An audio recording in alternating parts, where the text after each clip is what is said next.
Sir ఇప్పుడు మనం మామూలుగా ఉప్పు తినొద్దు హార్ట్‌కి మంచిది కాదంటారు. మళ్ళీ టూత్ పేస్ట్‌లో ఉప్పు ఉందా అని అడుగుతారు. ఉప్పు తినాలనా తినకూడదా? 14 రకాల కెమికల్స్ ఏసి ఒక టూత్ పేస్ట్‌ని ఏసి నోట్లో ఉండే మంచి బ్యాక్టీరియాని చంపేస్తే అది మంచిదా కాదా అని చూసుకోండి. మీ పళ్ళన్నీ 20, 25 ఏళ్ళకి అందరికి బాగా సారంగధరియ పాడ పెట్టుకొని ఇంతింత పేస్ట్ చేసుకొని దుద్ది మొత్తం ఎనామిల్ అంతా పోతా ఉంది. ఎందుకొచ్చింది మరి? చిన్న బుడ్డు నుంచి టూత్ పేస్ట్‌లు వాడిన పిల్లలకందరికీ సెన్సిటివ్ టూత్ ఎందుకయింది? ఆ సెన్సిటివ్ టూత్ అనేది మళ్ళీ ఇంకో సెన్సిటివ్ పేస్ట్ ఒకటి పెట్టి దాన్ని ఇంట్రొడ్యూస్ చేసి మళ్ళీ ఇది కాకుండా పళ్ళు ఎత్తు తిగులు కాబట్టి ఈ బ్రష్ వాడు ఏందిరా మీరు చేస్తా ఉంటే తిక్క పనులు మమ్మల్ని తిక్కబట్టించి మాకు అసలు ఆలోచన జ్ఞానమే లేకుండా చేసి జనాలకు అందరికీ ఆడుకుంటా ఉండరు. అసలు ఆ టూత్ పేస్టే మంచిది కాదు. అసలు టూత్ పేస్ట్ మా బ్యాచ్ అంతా నిలిపేసినాం. టూత్ పేస్ట్ నిలిపేసేదానికి మాకు నోట్లో బ్లిస్టర్స్ వస్తాయి కదా, పుళ్ళు పడతాయి, అప్పుడప్పుడు చర్మం లేసి పుళ్ళు పడతాయి. అవును. అది తినలేము గినలేము అంటా ఉంటారు. అవన్నీ లేదు ఇప్పుడు. ఎందుకు? మంచి బ్యాక్టీరియా మిలియన్స్ ఉంది. సో ఆ పుళ్ళొచ్చేవి అందుకే వస్తాయా sir? One of the reason because there is no good bacteria in your. నువ్వు మామూలుగా గమ్స్ను బాగా మసాజ్ చేసి ఏదో పళ్ళ పొడి వేసుకొని రుద్ది 1 మినిట్ బ్రష్ చేస్తే వేపలు ఉంటే బెస్ట్, వేప చెట్లు ఉంటాయి కొత్తది కాబట్టి 1 మినిట్ చేసి ఆ బ్రష్ని 10 ఏళ్ళు వాడచ్చు. అదే బ్రష్తో 4 క్లీన్ చేసుకుంటే అయిపోయాయి. మేమంతా అదే ఇప్పుడు నేను చెప్పేటివన్నీ నేను చేస్తా ఉంటాను. మాకు నోట్లో స్మెల్ లేదు. మాకు ఇంత ముందర కింద పక్క పళ్ళు అరిపోయింది ఇటు రుద్ది ఎందుకు కింద పక్కన అరిపోయింది ఎందుకు అని ఆలోచిస్తే నువ్వేమన్నా పళ్ళు కొరకుతావేమో అన్నాడు మా డాక్టర్. పళ్ళు అరిగిపోయేవారు కొరకుతారు ఎవరన్నా? కాదు. రాత్రి కొరకుతావేమో అన్నాడు. రాత్రి కొరికితే నా భార్య ఎందుకు రాత్రంతా కొరకుతానే ఉంటారా? కాదు. మళ్ళీ ఆలోచిస్తే మీరు ఎవరైనా చూడండి టూత్ పేస్ట్ వేసి రైట్ సైడ్ కింద రుద్దుతాం. చూసుకోండి మీరు అందరూ. సో రైట్ సైడ్ కింద అరిగిపోయినాయి నాకు. అంటే టూత్ పేస్ట్తో గ్రైండింగ్ పేస్ట్ చేస్తే మనము ఇనుము రుద్దినట్టు అరిగిపోతా ఉంది. Enamel toughest object in your body. అది కూడా టూత్ పేస్ట్ అరిగిపోతా ఉంది. మంచి బ్యాక్టీరియా చచ్చిపోతా ఉంది. సో మంచి బ్యాక్టీరియా సైనికుల్లాగా నోట్లో ఉండి ఫస్ట్ ఎంటర్ అయ్యేది నోరు ముక్కివే కదా. సో అక్కడ ఫైటింగ్ చేసి నిలిపేస్తారు. సో మీరు డెటాల్ లిస్టిన్ అన్ని పుక్లి చీవుని జీరో బ్యాక్టీరియా అంటే అరే గూగుల్ చేయండి రా, చాట్ జీపీటీ చేయండి. 70 ట్రిలియన్ సెల్స్ ఉంటే మీ బాడీలో 500 ట్రిలియన్ల మైక్రోబ్స్ నీ పొట్టలో ఎక్కడ చూసినా చర్మం మీద ఎక్కడ చూసినా వాసన ఎందుకు వస్తుంది సార్ చాలా మందికి?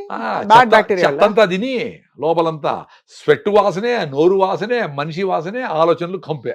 సో ఆ ఫుడ్ వల్లే మనకి బాడీ ఆర్డర్ డెవలప్ అవుతుంది అంతే. నువ్వు వేసే రిఫైండ్ ఆయిల్, చక్కెర, బ్రాయిలర్ కోళ్ళు, కాఫీలు, టీలు, పిజ్జాలు, కలర్లు ఇన్ని వేస్తే ఎట్ట తట్టుకుంటే బయట పంపించాలి కదా. అది కిడ్నీలు ఫిల్టర్ చేస్తా, ఈ స్కిన్ బయట పంపిస్తూ ఉంటుంది, లివర్ ఏదో పెట్టుకొని దాపెట్టుకుంటుంది, ఇన్ని జరుగుతూ ఉంటాయి.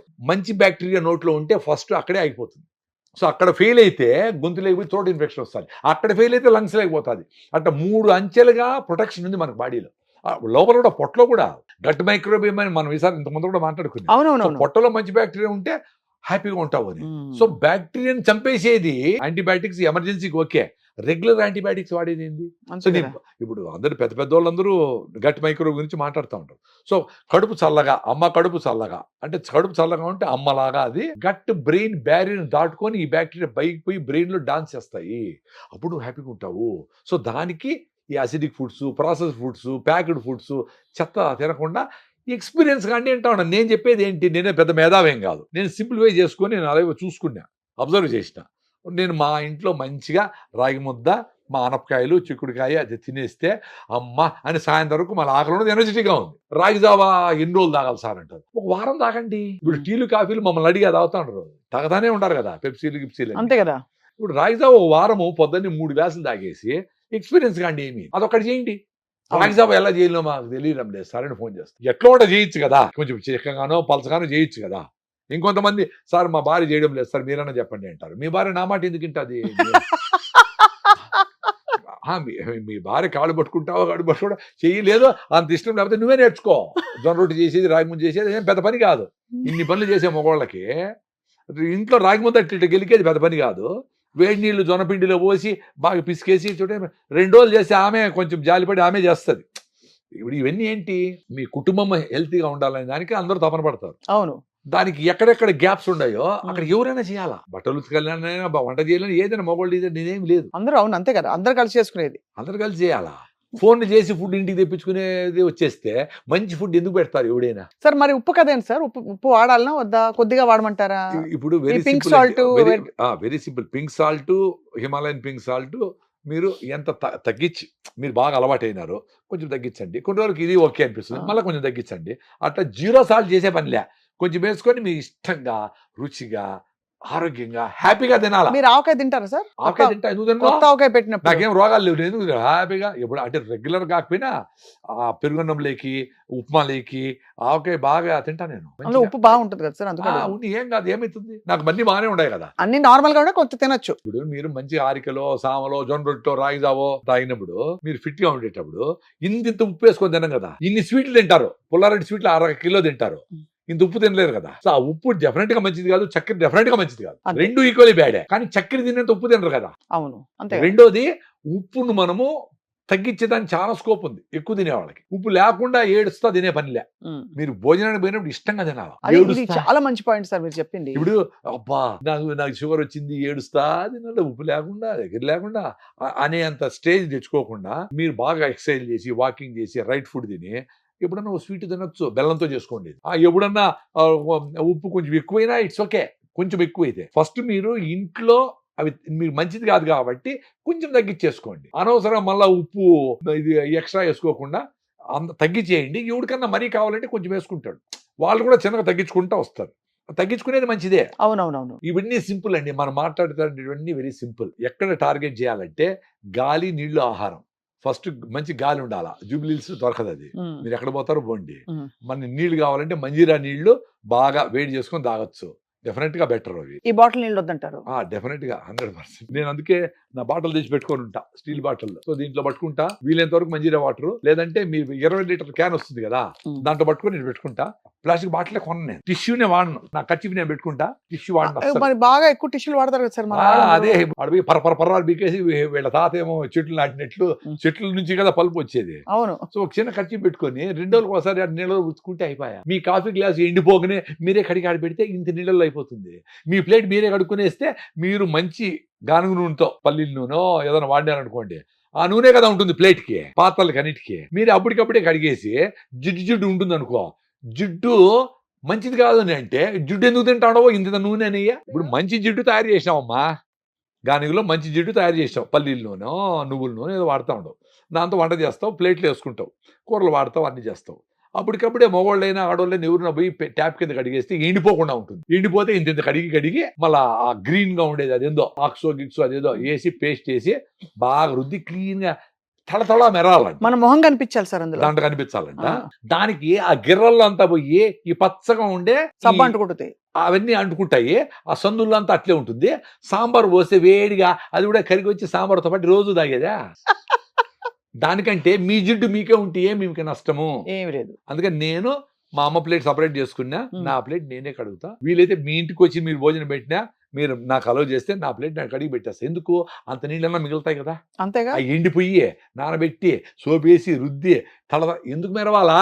అదే జిడ్డును నువ్వు మంచి పల్లీల నూనె కొనుక్కొని 400 పెట్టి కొనుక్కుంటాడు. ఆ నూనె కొంచెం తగులుకొని ఉంటే నీకేం బాధ, ఎందుకు మెరవాలది. బుర్ర పెట్టండి, బుద్ధం శరణం గచ్చామి, బుర్ర పెట్టండి, అన్ని విషయాలు మీకే తెలుస్తాయి. అంతే కదా సార్, చాలా లాజిక్ ఉంది మీరు అట్లా చెప్పినట్టు. నేను చెప్పింది అదే. మీకు చిన్న చిన్న పనులు చేసి ఆనందంగా ఉంటాను నేను బాటలు వాడను, నేనే జన్ను, నేను కాఫీ గ్లాస్ నేనే కడిగేస్తా, మీ ఇంటికి వచ్చినా నేనే కడుగుతా. మొన్న ఏదో పాయసం తింటే కింద పడిపోయింది, అక్కడ ఏదో నాకు సన్మానం చేసే ప్లేస్ బీదర్ దగ్గర కర్ణాటకలో. నేను అందరినీ పంపించేసి ఎత్తదామని వెయిట్ చేస్తాను, అందరూ చుట్టూనే ఉన్నారు. లాస్ట్ ఒక్కాయన మిగిలినాడు. నేను ఎత్తలేదు అనుకో, అదంతా తొక్కి మొత్తం అవుతుంది. ఇన్ని నీళ్ళు కావాలి. నేను కింద సార్ నేను అన్నాడు, ఏం అవసరం, నేనే హ్యాపీగా అంతా తీసి వేసి నీళ్లు పోసి నాకు ఎంత ఆనందం వేసింది తెలుసా. నన్ను ఆపుతారని లేదా అందరి ముందర చేశాను నేను రెడీ. గాంధీ గారు అందరి ముందర బాత్రూమ్లు అడిగినాడు, చాలా సింపుల్ గా ఉన్నామన్నాడు. సింపుల్ గా మరి ఆయన ఆదర్శంగా ఉండి మీరంతా ఇంత చెత్తగా ఆ గుడికి పోతా ఉంటుంది, ఇట్లుంటుంది. ఆమె వెనకాల చిన్న పాప పూల పాలు ఎత్తుకొని వస్తాడు. ఆమె గుడికి పోయేటప్పుడు ఆమె పూల్ని ఇంకొక చిన్న పాపని ఎత్తుకొని రావాలన్నా. నేను చూసిన అట్లా వాళ్ళని, అది ఎత్తుకునేది అవమానం అని. అంతే కదా, పని వాళ్ళ దగ్గర ఎత్తుకొని ఇస్తారు. ఎంత అన్యాయం. ఏం ఆలోచిస్తారా మహానుభావులు ఎవరు అంటే, పొద్దున మనం లేటప్పటికి 6 గంటలకు లేచి ఊర్లో ఉండే చెత్తంతా ఎత్తి నవ్వుకుంటా టీ తాగుతా ఆనందంగా ఎత్తి వాళ్ళు మనం రెడీ చేస్తాడు. వాళ్ళు మహానుభావులు. అది చిన్న పని అనుకునే దానికి, వ్యవసాయం చిన్న పని అనుకునే దానికి, చేతువృత్తులు చిన్న పని అనుకునే దానికి ఇప్పుడు అవన్నీ వదిలేసి అందరూ ఈ రకంగా బాధలు పడతారు. మన దేశము suffering because of no respect for working class. ఏ దేశం వర్కింగ్ క్లాస్ గౌరవిస్తుందో ఆ దేశం బాగుంటుంది. చాలా గొప్పగా చెప్పారు సార్. సార్ ప్రసాద్ గారు, మీరంటే చాలా గురి ఉన్న వాళ్ళు. ఇప్పుడు చాలా మంది మార్పులు చేసుకుని ఒక నిమిషం ఎంతమంది గురుంది అని అనుకుందాం. రీసెంట్ గా ఒక వీడియో చూసిన. ఇప్పుడు టెలిస్కోప్ లో మనం చూసినామే సోలార్ సిస్టమ్ అవన్నీ, ఉమ్, ఇప్పుడు చూసిండాడు చూడడం ఎన్నో ఉన్నాయి, అవన్నీ ఎన్ని ఉన్నాయని ఒక సైంటిస్ట్ చెప్పినాడు. ఈ సముద్రాలన్నీ ఖాళీ చేస్తే ఇసుక, సముద్రంలో ఉండే ఇసుక, బయట ఉండే ఇసుక అంతా చేస్తే కూడా ఒక్కొక్క మనిషికి 40 మిలియన్ల అడుగులు వస్తాయంట. అన్ని ఉన్నాయి దీంట్లో. భూమి మన సోలార్ సిస్టమ్ లో నథింగ్. దీంట్లో తెలుగు మాట్లాడో నథింగ్, దాంట్లో నా వీడియోలు చూసాడు నథింగ్, దాంట్లో ఫాలో అయ్యే వాళ్ళు నథింగ్. కాబట్టి నాకు తెలుసు నేను నథింగ్ అని. నాకు వద్దు తల్లి. నాకు అందుకే ఏదో రాయి దీంట్లో ఎంతమంది చూస్తారు, ఎంతమంది రాయి తాగుతారు, ఎంతమంది జొర్రొట్టు తింటారో మీరు చూసుకొని మీరు హాయిగా ఉండండి మీ అంతకు మీరు. తప్పకుండా సార్. దాంతో మన వల్ల మాన్నారు, మన వల్ల ఇంత వచ్చినారు, ఇది అది ఏం సంబంధం లే. You should become zero to be happy. Sir 26 కి ఆరోగ్యానికి 5 సూత్రాలు చెప్పండి సార్. మీరు రాగి జావా ఎలాగో చెప్తారు. పొద్దున్నే రాగి జావా ఆ, ఒక అరగంట సేపు హార్ట్ లంగ్స్ కొట్టుకునేట్లుగా పాల్పిటేషన్ వచ్చేట్టుగా ఎక్సర్సైజ్. ఉమ్. వారానికి ఓ రోజు నువ్వులు పూసుకొని ఎండలో ఉండాలి. ఎవరికి D3 లేదు కదా. ఎందుకు నూనె పూసుకుని ఎందుకు కూర్చోవాలి? అప్పుడు బాగా ఇంకుతుందా? 3 times ఎక్కువగా నీకు ఫోర్టిఫై అవుతుంది విటమిన్ D3. నూనె ఎముకలు పూసుకొని గట్టిపడతాయి కూర్చుంటే. నువ్వుల నూనె పర్టికులర్ గా. ప్లస్ కొలెస్ట్రాల్ కూడా బ్యాలెన్స్ అవుతుంది అని చెప్పి డాక్టర్ సుధా అని అవేకన్ ఇండియా ఒక ఓహో. ఆమె US ఏమిటి లో నువ్వులు ఉంటుంది. రాసుకొని ఎండలో కూర్చుంటే? ఎండలో వారానికి ఓ రోజు కూర్చోండి, ప్రాబ్లం ఉంటే. లేదు నెలకు ఒకసారి కూర్చోండి. ఉపవాసం ఏకాదశికి ఉపవాసం కంపల్సరీగా ఉండండి. ఉమ్, పొద్దున్నే మిల్లెట్స్ ఓ పూట తిని, సాయంత్రం జొన్నలు, సజ్జలు, దేశీ బియ్యం ఉమ్. మార్చి తినండి. ఇది రూల్ ఏం లేదు. అట్లా జరిగినా పర్వాలేదు. పొద్దున్నే దేశీ బియ్యం తిని, సాయంత్రం జొన్న రొట్టెలు తిన్నా ఎట్లన్నా పర్వాలేదు. ఏది రూల్ కాదండి. రైట్ థింగ్స్ చేయాలి. అది. రైట్ థింగ్స్ కొంచెం అట్లయినా పర్వాలేదు. ఇది తిని మళ్ళీ నీళ్లు తాగి మళ్ళీ నూనె తాగొచ్చునా? ఎట్లా ఉంటే తాగండి రా స్వామి, ఎట్లా తాగినా పర్వాలేదు. అన్ని డౌట్లు పెట్టుకొని పెద్ద టెన్షన్ అయిపోతాం. సార్ అసలు బ్రెయినే పెద్ద టెన్షన్ సార్. అవును, కరెక్ట్. నిజంగా అసలు వరి అవుతూ అదే దానికి. అందుకే చిన్నగా మీరు టెస్ట్ చేసి చూసుకోవాలా. నేను ఇప్పుడు నీళ్లు తాగినాక బాత్రూమ్ పోదాం అనుకునేవాడిని. ఉమ్, కొన్నేళ్ల ముందర దానికి దీనికి సంబంధం లేదు అనుకున్నా, దానికి సంబంధం ఉందా. 8 hours నిద్రపోతే అనుకున్నా, అది పోయింది. ఉమ్. రాత్రి 10 పడుకొని 6కి లేయాలి అనుకునేది, ఒక్కరోజు 7:30కి పడుకొని నైట్ నేను 6కే తినేస్తా వీలైనంత వరకు. లేచేటప్పుడు 10:30 అయింది, ఫ్రెష్గా ఉంది. అప్పుడెప్పుడే పడుకుంటాడు, మామూలు పడుకున్నారు. నాకు రూమ్ సపరేట్గా ఉంటుంది. ఆ రూమ్లోకి పోయి ఏదో పనులు చూసుకున్నా, పేపర్ చూసుకున్నా 4 గంటలకు రాయిదావు చేసుకున్నా, తాగేసిన, రన్నింగ్ పోయినా, రోజంతా యాక్టివ్. అప్పుడు పోయింది నాకు. ఎవడు చెప్పినాడు రా 10 to 6 అని. ఉమ్. అది నా ఎక్స్పీరియన్స్. సర్కేడియన్ రిథమ్ కదా sir. Circadian rhythm first nap అంటారు. అంటే తినేస్తాను 6 గంటకి, 7కో 7:30కో నిద్ర వస్తుంది చూడు. ఆ నిద్ర అరగంట పోయినా రోజంతా ఫ్రెష్ చూసుకోండి. సో సర్కేడియన్ రిథమ్ కరెక్టే, ఆ, కానీ అది పెట్టుకోమని సాగొట్టి 8 గంటలు పడుకోమని తప్పు. 100%. అంటే quality of sleep matters and the right time matters. Right time matters. Main stress లేకుండా బ్రెయిన్ ని తిప్పి నిద్ర కాదు, స్విచ్ ఆఫ్ అయిపోతా ఉంది అది. సో స్ట్రెస్ పోవాలంటే ఏంటి సార్? ఆలోచించుకోవాలా, ఎందుకు మనం ఇట్లా ఆలోచన పెడుతున్నాము, ఎందుకు పిల్లాడికి మార్కులు బాగా లేకపోతే మనం ఎందుకు తోస్తున్నాము, ఎందుకు పాపను ఎందుకు పొద్దున్నే లేపి సాగొడుతున్నాము, ఇవన్నీ ఇట్లా. ఇప్పుడు నేను కలిసి వచ్చిన ఒక ఫ్యామిలీని, ఆమె ఏం చెప్తా ఉంది, మా హస్బెండ్ కోసమని నాకు షుగర్ వచ్చింటే నేను మిల్లెట్స్ తిన్నా, నాకు బాగా అయిపోయింది. మళ్ళీ మా హస్బెండ్కు ట్రై చేసిన ఆయన మిల్లెట్స్ తినలా, అందుకని నేను కూడా రైస్ తిన్నా, మళ్ళీ నాకు షుగర్ ఎక్కింది అంటాను. మరి ఏంది, మీ హస్బెండ్ కోసము నువ్వు రైస్ తినేది ఏంది? అవును, వండుకుని తిను విడిగా. నువ్వు విడిపోతే తినరంట. ఆడవాళ్ళు ఏమంటే అందరికి మళ్ళీ నా కోసం నేను సపరేట్గా ఎందుకు వండుకోవాలా అని ఏదో ఉండింది. ఎందుకమ్మా అట్లా? నువ్వు ఆరోగ్యంగా ఉండు. మీ భర్త మిల్లెట్స్ తినో, వాకింగ్ పోయి ఆరోగ్యంగా ఉండని ట్రై చేస్తా ఉండవు. ఆయన కాలా, నువ్వు అనారోగ్యం పాలయ్యేది కరెక్ట్ ఎట్లయితుంది? ఇది స్ట్రెస్. రాగి ముద్ద చాలా బాగుంటుంది, అదొక డెలికసీ అయిపోయింది, ఒక స్పెషాలిటీ. 300 కదా రాగి ముద్ద. 300 తెచ్చి మంచి 20 రూపాయలే రాగి ముద్ద. 20 రూపాయలు కూర, దాంట్లో కూర ఇస్తాడు. అది తినేస్తే సాయంత్రం 20 రూపాయలు గడిపేయచ్చు రోజు. కర్ణాటక పోతే రోడ్డు మీద ఫ్రెష్ గా చేసి ఆమె తల్లి మహాతల్లి తీసుకొచ్చి పెడతాది. ముద్ద 20 రూపాయలు, 2 ముద్దలు 30 రూపాయలు, 2 తీసుకుంటే 10 రూపాయలు తక్కువ. సో అందుకే ఎవరు సంపాదన పోదండి. రాగి ముద్దలు తినేసి, జొన్న రొట్టెలు తినేసి హాయిగా రోడ్డు తిరుక్కొని కేబీఆర్ పార్క్ లో నడుచుకొని హాయిగా గడిపేయండి. పని చేయొద్దండి. ఎందుకు చేయాలా? స్ట్రెస్ తో ఏడుస్తా పని ఎందుకు చేయాలా? సూపర్ గా చెప్పారు సార్. అసలు కానీ అంటే వింటే చాలా మందికి రెవల్యూషనరీగా అనిపిస్తుంది, కానీ మీరు అన్న ఎసెన్స్ అర్థమైంది. తిట్టుకుంటూ చేసే పని దానికి అసలు ఒక సార్థకత లేదు. అందుకని నీ తృప్తి కోసం కాదు, ఎదుటోడిని, మీ ఫ్యామిలీని, ఎవరినో వాళ్ళని సాటిస్ఫై చేయడానికి అప్పు చేసి కారు కొంటాడు, వీలు కొంటాడు, బూజాకపోతాడు. నీకోసం కాదు అది. బాడికి ఇంట్లో ఉండిన రోజులు హాయిగా వాడికి ఫోన్ చేస్తే వాడు వచ్చి రిపేర్ చేశా, ఓనర్ వచ్చి. సొంత మిల్లు కట్టుకునే కాటికి అమ్మా ఇది కారే, అది కారే, ఇది రాలా, వాటి వల్ల ఎలక్ట్రికల్ గిల్లు చచ్చిపోతా ఉంటాడు. కట్టుకున్నదో వస్తాడు. ఇల్లు కొన్న కూడా పెద్ద స్టోరీ మనం చెప్పుకున్నది. 100% ఇల్లు ఎక్సెస్ మనీ ఉంది అని అప్పుడు కనుక్కొని మంచిగా దాంట్లో ఎంజాయ్ చేద్దాము, డబ్బులు ఎంతైనా ఖర్చు పెడదాం అనుకునేవాళ్ళు. అంతేగాని అప్పు చేసి ఈఎంఐలు కట్టలేక అంత పెద్ద ఇంటి కొని ఆ ఈఎంఐల కోసమే ఇంకా 20 ఏళ్ళు పని చేయాలనుకునే స్ట్రెస్తో చచ్చిపోతా ఉంటారు అందరూ. చాలా గొప్పగా చెప్పారు సార్ ప్రసాద్ గారు. అయితే అరగంట ఎండలో కూర్చోవాలి నూనె రాసుకుని. తర్వాత మీరు పొద్దున్నే చెప్పింది రాగిదామండి, ఆ! అరగంట మినిమం పరిగెత్తాలా, ఆ! మళ్ళా మిల్లెట్స్తో ఫుల్గా ఓ పూట తినాలా. ఆ! మిల్లెట్స్ ఇష్టం లేకపోతే జొన్నలు, రాగులు, సద్దలు కూడా మిల్లెట్సే. దేశీ బియ్యం కూడా పర్లేదు. దేశీ బియ్యం కూడా ఓకే, అంటే దేశీ బియ్యమే రోజంతా కాదు, ఒకసారి డెఫినెట్ గా రాగులు, సద్దలు, జొన్నలు కూడా ఉండాలా, దేశీ బియ్యం కూడా. 4 మీరు బ్యాలెన్స్ చేసుకోండి, ఎట్ట తిన్నా పర్వాలే. దాంతో మీరు ఇడ్లీ చేసుకుంటారో, పిండితో దోశ చేసుకుంటారో, ఎట్లనే చేసుకోండి. మధ్యాహ్నం సీజనల్ ఫ్రూట్స్ తినండి, ఏ సీజన్లో వచ్చే ఫ్రూట్స్. అరటిపళ్ళు, ఆపిల్స్ కాకుండా కమలకాయలు, సీతాఫలంకాయలు, మామిడి పళ్ళు, అల్లనేడికాయలు, జామకాయలు, సపోటాలు ఇక మధ్యాహ్నం తినండి. సాయంత్రం ఎప్పుడెప్పుడు అవుతుందా తినేద్దామా అని అర్లీగా 6 గంటలకు భోంచేయండి. That is life. That is life. Excellent గా ఉంది సార్. ప్రసాద్ గారు మీరు చెప్పే హ్యూమర్, మీకు సెన్స్ ఆఫ్ హ్యూమర్ ఎట్టొచ్చిందో తెలియదు, మీ ఇంట్లో ఎవరికుందో తెలియదు సార్. కానీ మీరు చెప్తూ ఉంటే పగలబడి మాకు అసలు నవ్వే సగం స్ట్రెస్ పోయింది ఇప్పుడు మీరు చెప్పిన తీరుకి. నేను నా ఎక్స్పీరియన్స్ నేను చెప్తా, మళ్ళీ అక్కడ నేను టీవీ ఉందా పోతుందా లేదు ఏం పట్టించుకోను. అందుకే కొంతమంది మా ఛానలే చూడండి, మీరు యూట్యూబ్ ఛానల్ లేదా మీదే నడుస్తారు. నాకెందుకు రా, నా రాయిజావా అనేది ఏదో 100 మంది ద్వారా 100 ఛానల్ ద్వారా అందరికి చేరాలి కదా. అవును అంతే. నేనే పెట్టుకొని ఛానల్లో సబ్స్క్రైబ్ చేయండి, లైక్ చేయండి, బెల్ ఐకాన్ నొక్కండి, నాకేం కర్మ. మాకు వద్దే ఇది. నాకు అసిడిటీ పోయింది, అల్సర్ పోయింది, బాగా బతికి బయటపడినా ఎండోస్కోపీలో ర్యాంటీన్లు లేకుండా. సామాన్యులు ఎవరన్నా అరే ఇంత సింపుల్గా చెప్తానండి ఏమో చూద్దాము అనుకుని సామాన్యులు. పెద్ద పెద్ద వాళ్ళకి పెద్ద హాస్పిటల్ ఉన్నాయి, కిడ్నీలు మార్చుకుంటారు, లివర్, వాళ్ళంతా వేరే సంగతి. సామాన్యులు అరే ఈ మందుల కంటే ఇదేదో జొన్న రొట్టి రాగిజావా చెప్తాడు, ఏదో బాగానే ఉంది కదా అనే లెవెల్ దించేసాను నేను హెల్త్ని. నేనేం కషాయాలు మాట్లాడడంలే, ఈ మిల్లెట్స్ తినండి అనడంలే, ఏం చెప్పడంలే. రాగులు, జొన్నలు, సద్దలు ఇంకా వినపడతా ఉంది మన ఇళ్లలో. జొన్నలు తెలంగాణ అంతా ఫేమస్, అంతే కదా.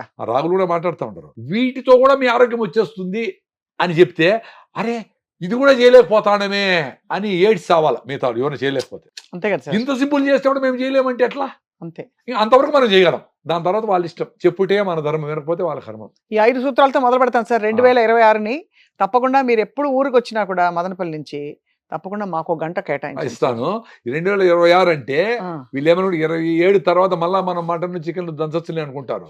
లైఫ్ మొత్తం 26తో మొదలుపెట్టి లైఫ్ ట్రాన్స్ఫర్మేషన్ కాండి. ఇప్పుడు నేను రాత్రంతా జర్నీ చేసి పొద్దునంతా మాట్లాడు అరే భలే ఉండాలి నాకే అనిపిస్తూ ఉంటుంది. ఇట్లా బతకాలి కదా. 1 గంట పని చేసి 3 గంటల ప్రయాణం చేసి బెంగళూరు నుంచి మదనపల్లికి ప్రయాణం చేస్తానంటే రేపు లీవ్ అంట. అంటే ఈమె బస్సు తోసుకొని వచ్చింది, ఆ బస్సులో ఏసీ బస్సులో కూర్చొని కార్లో కూర్చొని వచ్చి ప్రయాణం చేశారంట. ముందు గుర్రాల్లో పోతా ఉంటే ప్రయాణం బడలేక అనేవాళ్ళు, ఊపుతాది కదా గుర్రం మీద పోయేది, అంత ఈజీ ఏం కాదు. ఇప్పుడు కాళ్ళు బాగా పెద్ద కారులో బడలకేంది, మధ్యలో మళ్ళీ చికెన్ మధ్య తింటివి, మళ్ళీ కూల్ డ్రింక్ తాగితే, కొబ్బరి నీళ్ళు తాగితే వచ్చి రేపు లీవ్, ఎందుకంటే ప్రయాణం చేసిందంటే. ఏం ప్రయాణం రా ఇది? హ్యూమర్ అనుకుంటే నేను చెప్తాను, రియల్గా జరుగుతున్న విషయం చెప్తాడు. ఇది హ్యూమర్ అనుకుంటే మీరు అనుకోండి ఏం చేయాలి. నాకు అందుకే యుగాండాకు పోతాం కదా, వ్యవసాయం చేస్తాను యుగాండాలో 9 hours. పొద్దున్నే హైదరాబాద్లో 4:30కి ఎక్కితే అక్కడ టైం 1:30, ఇక్కడ టైం 4:30 దిగుతా. దిగతానే అట్లా నీళ్ళు అడుగునేసి నేరుగా వేసి పనులు దిగిపోతా. ఎవడు చెప్పినాడు? బ్రెయిన్ తొక్కాలు వేసి రెస్ట్ అడుగుతాందంటే నీ అబ్బాయి ఏం చేసినావే రెస్ట్ గాని అడగాల. ఫ్లైట్లో ఏం తింటా సార్ మీరు? ఏమి తినకుండా పోతా ఉండే. ఇప్పుడు అక్కడ పోయి అరటిపండు తింటా, పైనాపుల్ తింటా, అవకాడో తింటా, దానికి రెడీగా ఉంటా. ఇప్పుడు ఎక్స్పీరియన్స్కి రెడీగా ఉండాలి కదమ్మా. అవును అంతే. ఇంటికి పోయి భోజనం చేయాలంటే భార్య నీట్గా వేడిగా చేసి పెట్టి ఉంటుంది అనుకొని పోవాలా. ఈడ మధ్యలో 2 బజ్జీలు 2 పురుగులు తినేసిపోతే ఆకలి తెచ్చిపోయా. ఆడపోయి ఏం ఎంజాయ్ చేస్తావు? రెడీగా అండి ఏ దేనికైనా. వర్షాకాలానికి రెడీగా అండి. వర్షాకాలంలో ఎండ వచ్చిందంటే దాన్ని రెడీగా అండి. వర్షం వచ్చినప్పుడు నానకూడదు, ఎండకు చల్లగా ఉండాలా, సరిగ్గా వేడిగా ఉండాలా, 18 degrees ఎప్పుడు ఉండాలా. మామూలు చచ్చిపోతే పెడతారు ఫ్రిడ్జ్లో అట్లా ఎప్పుడు 18 degrees ఏం బతుకులరా? ఎక్స్పీరియన్స్ కాండి. అందుకే నేచరే మీకు వేసవి కాలము, వర్షాకాలము, శీతాకాలం. శీతాకాలంలో ఎండలో అబ్బా భలే ఉంది అబ్బా ఆ ఫీలింగ్ రావాలి కదా. మెట్ట దొక్కి సైకిల్ మళ్ళీ డౌన్ పోతే చెమట ఆరుతా ఉంటే అబ్బా భలే ఉంది అనుకునే ఫీలింగ్. ఎప్పుడో డౌన్లో పోతా, ఎప్పుడు ఏసీలో ఉంటే ఏం ఆనందం ఉంది. ఎక్స్పీరియన్స్ కూడా అంతే, కష్టం రావాలా. అరే ఇట్లా సాల్వ్ చేసుకోవాలి, ట్యాప్ లీక్ అవుతా ఉంది, దానికి వాషర్ మార్చి అరే భలే అట్లా చిన్నవి హ్యాపీగా ఉంటాను నేను. మా ఇంట్లో అన్ని నేనే చేసేది. నేను నిక్కర్ వేసుకొని తొట్టి నేనే దిగుతాను. మా పిల్లలు ఎవరు ఎక్కలేదు దిగలేరు. నేనే దిగి కడిగి అమ్మ క్లీన్గా ఉంది. హ్యాపీనెస్, సింపుల్గా వచ్చే హ్యాపీనెస్ ఇవన్నీ. అట్లా బండికి పంచర్ కావాలా, పంచర్ వేయాలా, అప్పుడు పోవాలా. అట్లా లైఫ్లో కష్టాలు. కృష్ణుని కూడా కుంతీదేవి లాస్ట్లో కృష్ణ ఇన్ని రోజులు మమ్మల్ని కాపాడినావు, నా కష్టాలు ఈ వద్దని చెప్పడంలే. కష్టాలు వచ్చినప్పుడు నువ్వు ఉండి మాకు మార్గదర్శనం చేస్తావు, మాకు ఆలోచనలు మంచిగా ఉండి సాల్వ్ చేసుకునే శక్తి అని అడిగింది. అట్టుండాలి. కష్టం రాకూడదు స్వామి అని దేవుని అడిగేది కాదు. కష్టాలని ఎట్లా సాల్వ్ చేసుకోవాలో నీకు 100 ఆపర్చునిటీస్ ఉన్నాయి సాల్వ్ చేసుకునే దానికి. అది ఉంటే ఎవరు డిప్రెషన్స్ కాదు. అది అడగాలి. అంతేగాని స్ట్రెస్ రాకూడదు. యాడ దిగుతావు, యాడి పోవాలా, ఎవరు పికప్ చేస్తారు, యాడ ఉండారు, యా హోటల్ అన్ని ఆర్గనైజ్ చేసి పెట్టేసి వీళ్ళ బుర్రే పని చేయకుండా అమ్మ అది వచ్చినా ఎందుకు అట్లా మళ్ళా ఏ కష్టము రాకుండా ఉండాలా, మళ్ళీ స్కేర్ హౌస్ పోయి 100 రూపాయలు ఇచ్చి ఆడ బ్యాన్ బెదిరిస్తాడు వాడు. బెదిరేది లైఫ్ లోనే ఉండిరా. పంచర్ కానీ నైట్ టైం ఏదో నిలిచిపోని అవన్నీ లైఫ్ లో వచ్చేటట్టు ఫేస్ చేయాలి కదా ముందుగానే. ఎందుకు రాకూడదు? ఎవరికో ఏదో జరిగింది, అమ్మాయికి రాత్రి ఏదో జరిగింది అని మనందరికీ జరుగుతుంది అనుకుని భయపడిచ్చేసింది ఎందుకమ్మా? అంతే కదా సార్. నీకే నువ్వు తీసుకుంటావు, నీ జాగ్రత్త నువ్వు తీసుకుంటావు, దానికి రెడీ అయ్యేట్టుగా పెట్టాలా పిల్లలనైనా. నువ్వు అందరూ అట్లున్నారు, దేశమంతా జడిపినారు, అందరూ మోసగాళ్లే అని అంటే వాళ్ళకి హోపే పోతుంది లైఫ్ మీద. అద్భుతమైన వ్యక్తులు ఉంటారు, మన దేశంలో ఉండారు, బయట దేశాల్లో ఎక్కడైనా ఉండారు. అంతే కదా సార్. మీ పని ఏంటి? జర్నీలో ఉండాలా. జర్నీ నుండి వదిలిపెట్టుకుంటా, కంపుని వదిలిపెట్టుకుంటా పోతా ఉండాలా. నువ్వు నిలిచిపోతే హుస్సేన్ సాగర్ అయిపోతావు, కంపు కొడతావు. జర్నీలో ఉండిన రోజులు అద్భుతమైన వ్యక్తులతో కలుస్తావు. దాంట్లో జల్లెడు పడితే అందరు రాలిపోతారు, జాతిరత్నాలు మిగలుతారు. నా లైఫ్లో అదే జరిగింది. నేను ఇంత ప్రాబ్లమ్స్ నుంచి బయటపడడానికి వ్యవసాయం నుంచి 40 ఏళ్ళు తట్టుకొని కూడా మళ్ళీ బయటపడి ఏదో ఒకసారి ఒక 5 ఎకరాల పొలం అమ్మగలిగినాము. 2002లో అమ్మేసినాం, అయిపోయింది. దాని తర్వాత బయటపడేదానికి మా ఫ్యామిలీ, మా వైఫ్ అన్ని చూసుకుంటుంది, మా పిల్లలు, మా ఫ్రెండ్స్, సొసైటీ ఎంత హెల్ప్ చేస్తే నేను బయటపడేది. నేనేం పెద్ద తోపా? నిజాయితీగా ఉంటాం, మా ఫ్యామిలీ కరెక్ట్గా ఉంటారు, మోసం చేయరు అనే తప్ప ఏమీ లేదు. మా ఊర్లో మా బంధువులకి అందరికీ ఉన్నట్లు పెద్ద పెద్ద ప్రాపర్టీస్ ఏమి లేదు. మేము వ్యవసాయమే. దాన్నే ప్రేమగా, గౌరవంగా 100 మంది మనుషులతో, వర్కర్స్తో కలిసి 40 ఏళ్ళు జర్నీ చేస్తే అప్పుడు తపస్సు అనేది అదే. తపస్సు చేసినాము, రాయినైనా కాకపోతే రామపాదం సోకగా అంటే అన్నేళ్ళు అహల్య వెయిట్ చేస్తే ఆమెకి ఏదో రాయి. అట్లా అన్ని రోజులు ఏ పనైనా గౌరవంగా చేయాలా. మీరు యాంకరింగ్ చేస్తా ఉంటారు, ప్రేమగా గౌరవంగా చేయాలా. అంతే కదా సార్. దీన్ని పక్కన పెట్టేసి స్వయం కృషిలో చిరంజీవి గారు ప్రాబ్లం వస్తే, స్ట్రెస్ వస్తే పోయి చెప్పులు కుడుతూ ఉంటాడు. అట్లా నీ పని మీద నీకు గౌరవం ఉండాలి. అది వదిలేసి దాంట్లో డబ్బులు నేను దీన్ని నిధులు పెట్టేసి, దాంట్లో వాళ్ళని దీన్ని నిధులు పెట్టే పరిగెత్తా పోతా ఉంటే అక్కడికి దేర్ ఇస్ నో ఎండ్. అట్లా ఇప్పుడు మాకు 100 ఆపర్చునిటీస్ వచ్చినాయి. అగ్రికల్చర్లో హండాలో పోవచ్చు, హెర్బల్స్ చేయొచ్చు, ఇంకోటి చేయొచ్చు. అట్లా రకరకాల బ్యూటిఫుల్ పీపుల్ అందరినీ పుల్అప్ చేయగలిగిన. That is the beauty. అంతే కదా. When you flow you will get beautiful people. అన్ని కలుస్తాయి. నిలిచిపోతే నాకు జరిపింది కదా, నిలిచిపోతే అయిపోయినట్లే కదా. Beautiful sir. నా లైఫ్ గురించి చెప్పినా మీకు. నేనేమి ఎక్కడి నుంచి తీసుకొని చెప్పలా. యాజ్ ఐ మూవ్ అయ్యే కొద్దికి ఇప్పుడు ఎక్కడో పోయినా గుండ్లపోచంపల్లికి ఎవరో గుర్తుపెట్టారు, ఎవరితో పోయినా వాళ్ళు గుర్తుపట్టినారు. వాళ్ళ ఇంటికి పిలిచిపోయి ఆ అబ్బాయి ఇక్కడికి వచ్చి డ్రాప్ చేసిపోయినాడు నన్ను. వాళ్ళ వైఫ్ నాకు పెద్ద ఫ్యాన్ అంట. ఆ అమ్మాయి ఎందుకు పెట్టి నాకు పెట్టి మరి ఏంటి ఇంత చేస్తా ఉన్నా అంతే సొసైటీకి. ఇవన్నీ నథింగ్. నాకు సొసైటీ చేసినందుకు పోలిస్తే నేను చేసే సొసైటీకి నథింగ్. చాలా మంది అంటారు సార్ మీరు అన్ని బలి చేస్తా ఉన్నారు. ఒరే నాయన సొసైటీ ఎంత చేస్తా ఉందంటే నాకు ఆ చెట్లు, గాలి, మనుషులు ఎంత హెల్ప్ వస్తుంది. సొంత లాభము కొంత మానికి పొరుగువానికి సాయపడే గురజాడు గారు చెప్పింది. కొంత మానుకుంటే చాలు నీకు అంత హెల్ప్ వస్తుంది. ఆ కొంచెం మానుకుంటే చచ్చిపోతారు వీళ్ళు. ఏమో అని కొంచెం మానుకుంటే your personality will be beautiful, your life will be excellent. Wonderful message sir and wonderful sharing. మీకు నమస్కారాలు. Thank you very much. మీకు కూడా నమస్కారం.